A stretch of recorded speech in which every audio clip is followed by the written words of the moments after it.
আসসালামু আলাইকুম বন্ধুরা, সকাল হয়েছে, পরিষ্কার হচ্ছে সমস্ত পৃথিবী, সুন্দর আকাশ, প্রকৃতি, ভোরবেলার প্রকৃতি অপূর্ব সুন্দর,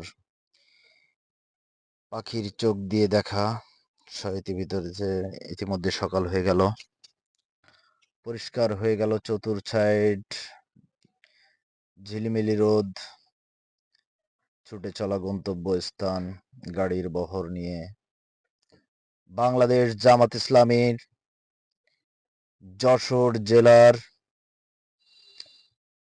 স্বনামধন্য নেতা অ্যাডভোকেট গাজী এনামুল হক তার গাড়িবহর নিয়ে ছুটে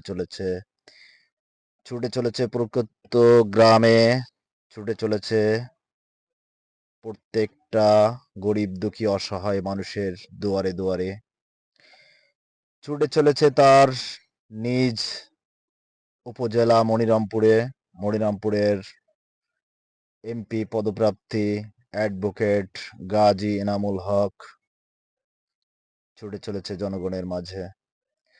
তো আমরা গাড়ির বহর নিয়ে দাঁড়িয়ে আছি, নেতা চলে গেছে তার জনগণের খোঁজ নিতে, কার কি অবস্থা, কিছু এলাকা তার প্লাবিত, ছুটে চলেছে সেই এলাকায়। তো পাখির চোখ দিয়ে দেখাচ্ছি তার এলাকাটা, দেখবেন সবাই, চতুর সাইডে শুধু পানি আর পানি, কি সুন্দর দৃষ্টিনন্দন রাস্তা, প্রকৃত খালে বিলে শুধু পানি আর পানি, সাইড দিয়ে কিছু উঁচু জমি আছে, সেখানে চাষ হয়েছে কৃষি ধান, দূরে দেখা যাচ্ছে তলিয়ে গেছে, এখানেও পানি। তো চলে আসছি প্রোগ্রাম চলছে, দেখেন জনসমুদ্র, মনিরামপুর সার্কিট হাউস পরিপূর্ণই কানায় কানায় পরিপূর্ণ। দেখতে চাই না, আমরা আগামীর বাংলাদেশ দেখতে চাই, দুর্নীতিমুক্ত, চাঁদাবাজ মুক্ত, টেন্ডারবাজ মুক্ত। কারা কারা চান হাত তুলে দেখাতে হবে।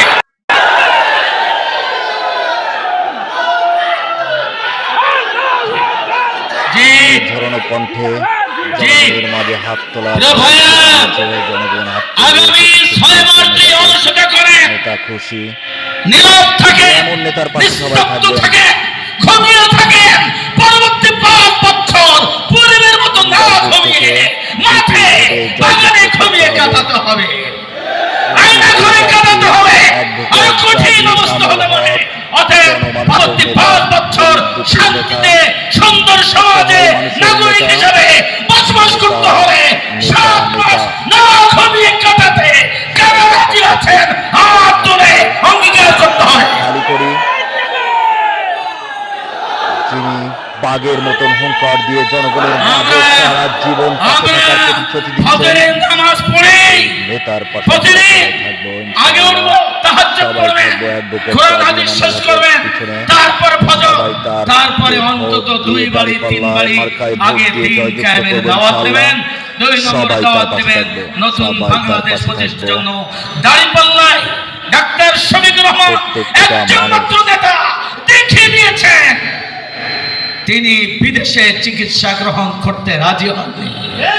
আমার দেশের জনগণ যে মাটিতে চিকিৎসা নেয়, যে দেশে যে ডাক্তারের কাছে চিকিৎসা নেয়, তাদের হাতে চিকিৎসা দেওয়া, অতএব সেই দলের হাতে বাংলাদেশের 18 কোটি মানুষের জীবন নিরাপদ।